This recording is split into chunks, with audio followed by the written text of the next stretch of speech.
घरच्यांच्या कृपेने ट्रेन येण्यासाठी अजून बराच वेळ बाकी होता. म्हणून हा अनंत काळासारखा वाटणारा वेळ मी कसा काढू हे मला समजत नव्हतं. तेव्हाच लक्षात आलं की हा वेळ मी माझ्या मिशनच्या माहिती गोळा करण्यासाठी देऊ शकतो. माझी मावशी बऱ्याचदा ओम शांती सेंटर माउंट आबूला जाऊन आली होती, म्हणून मला तिच्याकडून बरीचशी माहिती मिळाली असती. म्हणून तिला अजिबात शंका न येऊ देता मी माझ्या मिशनची बरीचशी माहिती तिच्याकडून काढून घेतली. चला, ती माहिती मी तुमच्यासोबत सुद्धा शेअर करतो. जेवायला काय राहतं?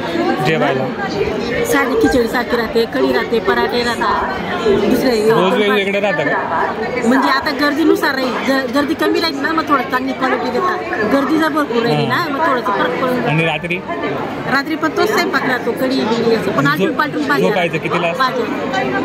झोपायला 9 वाजेशी येऊन जायचं. आपल्या याच्यावर काही जण बघायसाठी फिरायसाठी उशिरा बी झोपते. मावशीकडून मला जी गुप्त माहिती मिळाली ती ऐकून मला समजलं की माझी भोजनाची आणि झोपेची व्यवस्था माझ्या एक्सपेक्टेशन एवढी नाहीये, पण या बोरिंग फॅमिली सोबत 8 दिवस काढण्यासाठी पुरेशी आहे.